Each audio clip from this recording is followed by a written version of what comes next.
World War II, a lifetime ago, right? 75 plus years. And we're still talking about some of the most significant coins in U.S. history. Now, the Treasury side was the special Hawaii notes, the North African notes, beautiful pieces, part of history. When you talk of coinage from World War II, we traditionally go right to the steel cent, 1943. But that was the second coin to be redesigned because of the war effort. The first one redesigned, i.e. remetaled, was the Jefferson nickel in 1942. Silver nickels. And that's going to be the fun we're having here for the next 6 or 7 minutes. So in 1942, nickel being an important war alloy used in a lot of things, nickel was pulled. And again, remember, it was a 5-cent piece made out of nickel, but because it was the first coin ever made out of nickel back in 1886 when the coin was introduced, 1866, excuse me, what? We nicknamed it the nickel. So it's really a 5-cent piece made out of nickel. Well, in 1942, we need nickel. So what do? Well, we make something we've never done before. And that is we put silver into our nickels. And we do it throughout the war years. There's actually 11 coins. You're seeing all 11 of them here tonight. 42, they did 2 of them, 42 P and S.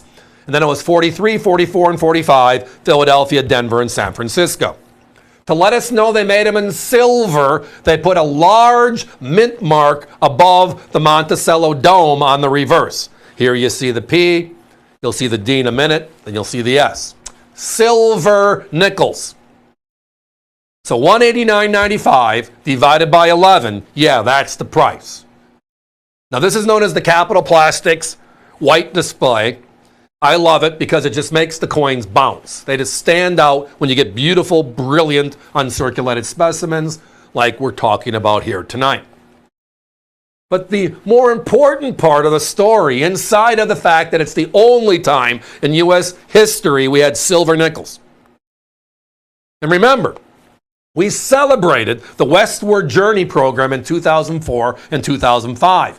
We redesigned the nickel in 2006, still the Jefferson nickel. And with those special events, we still didn't bring back the nickel in silver. We made it once, only once. These are the years. But that coin right there marks a change in U.S. history.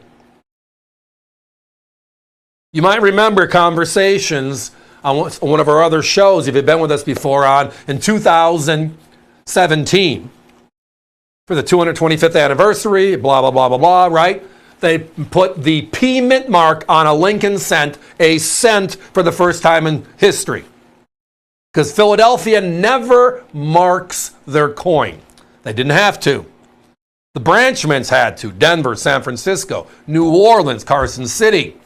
On the gold, Charlotte and Dahlonega back in the 1800s. So in 1942, because they changed the alloy in mid-year, and that was the big deal. They changed it in mid-year from nickel to silver. They put the big P mint mark on a U.S. coin for the first time ever. And they left the mint mark on them for the years, the 4-year span, 42, 43, 44, and 45. The 4 Philadelphia issues that were made, all of them bear the P mint mark. And then it was removed. 1947, we go back to just unmarked Philadelphia coins. And they've stayed that way. So in history, that is significant. Coinage tells the story. This one tells a unique story. It has silver for the first time on a 5-cent piece. Never been done again. But then inside of the story is the Philadelphia Mint's first ever mint mark on a U.S. coin. My competition. We all love to have these. Just finding them today is the challenge. Circulated coins, yeah, we can find those. And at $100, not a bad price. But my competition, we're at $120 for just the 2 coins from 1942. They're at $97 for 43's 3 coins. They're over $200 for the 1944s, and they're back to $100 for the 1945s. 3 different vendors to get all 11 coins. They're over $500 that way. The last time we saw this set put together with the uncirculated title, all coins uncirculated, matching this one, they were at $299, which is not a horrible price compared to $500. But tonight changes everything. Now, the unfortunate thing is I only have a limited number of this special holder.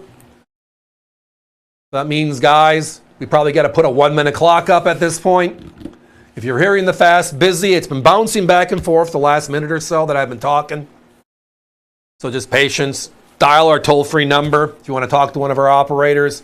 If you hear the busy, deep breath. I'll talk a little bit more about this over the next minute.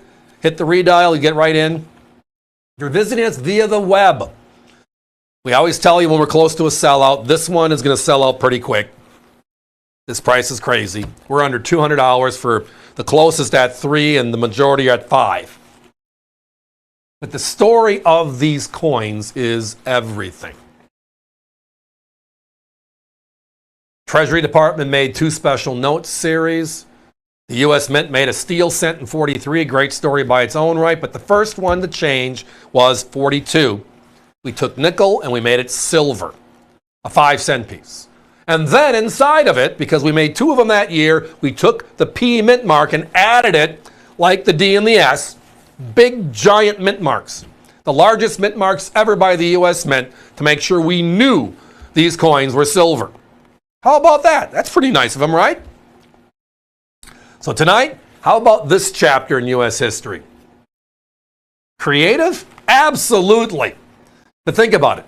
When has it ever been that silver is more valuable than nickel? Other than, well, a wartime need.